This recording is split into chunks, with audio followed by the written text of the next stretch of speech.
पहलगाम हमले के बाद भारत ने सिंधु जल संधि को निलंबित कर दिया है। एक्सपर्ट्स का मानना है कि अगर भारत चाहे तो पाकिस्तान के लिए पूरी तरह से पानी बंद कर सकता है, लेकिन यह काम अचानक से नहीं होने वाला, इसमें लंबा वक्त लगेगा।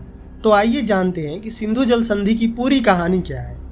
पहलगाम हमले के बाद भारत सरकार ने साल 1960 के सिंधु जल समझौते यानी कि इंडस वाटर ट्रीटी को स्थगित कर दिया है। इसके बाद अब हर किसी के मन में यही सवाल है कि क्या भारत सिंधु नदी की धारा को मोड़ सकता है या भारत कब अपना टैप बंद करेगा और नदी का पानी पाकिस्तान का रास्ता भूल जाएगा। इस पर एक्सपर्ट्स का कहना है कि फिलहाल ये इतना आसान नहीं है, ना ही पॉसिबल है। भारत के पास ना तो इतनी बड़ी जलराशि को भंडारण के लिए कोई इंफ्रास्ट्रक्चर है और न ही नदी का पानी मोड़ने के लिए कोई बुनियादी ढांचा है। हालांकि ये समझौता रद्द होने के बाद दोनों तरह के प्रोजेक्ट के लिए जरूरी निर्माण की कानूनी और डिप्लोमेटिक गुंजाइश है, लेकिन इसमें भी काफी समय और पैसा लगेगा। क्या है Indus water treaty? Indus water treaty Bharat और पाकिस्तान के बीच पानी के बंटवारे को लेकर ऐतिहासिक समझौता हुआ, जिसे हम सिंधु जल संधि के नाम से जानते हैं। यह संधि 19 सितंबर 1960 को भारत के प्रधानमंत्री जवाहरलाल नेहरू और पाकिस्तान के राष्ट्रपति अयूब खान ने विश्व बैंक की मध्यस्थता में कराची में किया था। इस संधि के अनुसार सिंधु नदी प्रणाली की नदियों को बांटा गया, जैसे कि पूर्वी नदियां रावी, ब्यास और सतलज भारत को दी गई, पश्चिमी नदियां सिंधु, झेलम और चिनाब पाकिस्तान को दी गई। भारत पश्चिमी नदियां यानी कि सिंधु, झेलम और चिनाब के जल का सीमित उपयोग जैसे कि सिंचाई, घरेलू कार्य और इलेक्ट्रिसिटी उत्पादन के लिए अनुमति दी गई। भारत कोई भी ऐसा निर्माण नहीं कर सकता था जो पाकिस्तान की जल आपूर्ति को रोक सके। दोनों देशों ने अस्थायी सिंधु आयोग का गठन किया, जो हर साल बैठकें करती थी, एक दूसरे के साथ नदियों के बारे में डाटा साझा करती थी। यदि कोई विवाद हो तो बातचीत के माध्यम से सुलझाया जाता था। सिंधु जल समझौता रद्द होना फिर भी पाकिस्तान के लिए बड़ा झटका है। इंडिया टुडे की रिपोर्ट के अनुसार सिंधु नदी के लगभग 93% पानी का प्रयोग पाकिस्तान सिंचाई और बिजली उत्पादन के लिए करता है। इसकी लगभग 80% खेती की जमीन इन्हीं नदियों के पानी पर निर्भर है। पाकिस्तान की अर्थव्यवस्था जाहिर तौर पर काफ़ी हद तक कृषि आधारित है।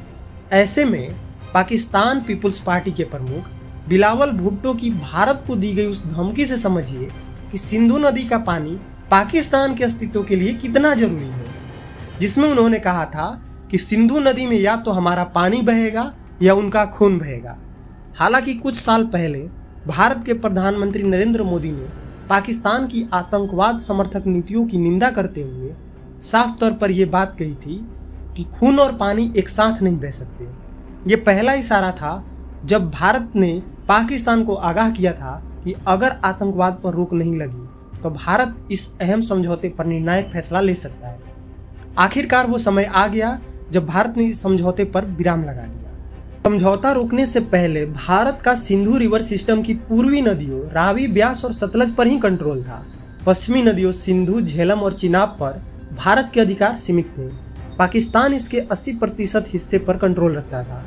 हालांकि भारत हाइड्रो पावर, नेविगेशन और फिश कल्चर के लिए नदियों का इस्तेमाल कर सकता था, लेकिन उसे उनके पानी को संग्रहित करने या फिर इसकी धारा को मोड़ने का अधिकार नहीं था।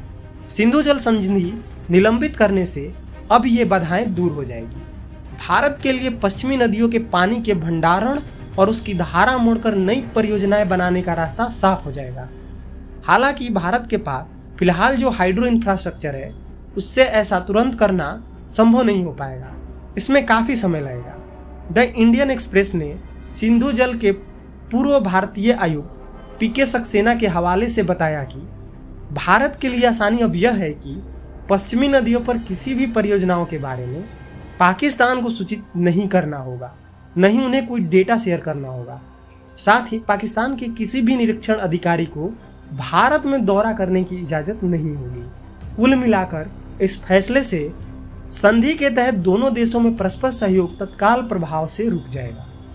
रणनीति विशेषज्ञ चिलानी ने सोशल मीडिया पर बताया कि उनका मानना है कि भारत के पास सिंधु जल संधि के संबंध में एक और विकल्प है।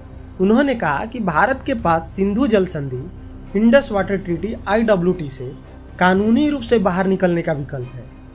VCLT यानी कि Vienna convention of the law of treaties 1969 का अनुच्छेद 60 किसी देश को दूसरे पक्ष द्वारा मटेरियल ब्रीच की स्थिति में समझौते को निलंबित करने या उससे बाहर निकलने की इजाज़त देता है। इस बीच भारत ने यह साफ किया कि अगर वह इस संधि से बाहर नहीं निकलता है तो वो IWT को संशोधित करने पर विचार जरूर करेगा। पश्चिमी नदियों के मामले में भारत की भौगोलिक स्थिति ऐसी है कि वह इसके पानी के प्रवाह पर पूरा नियंत्रण रख सकता है।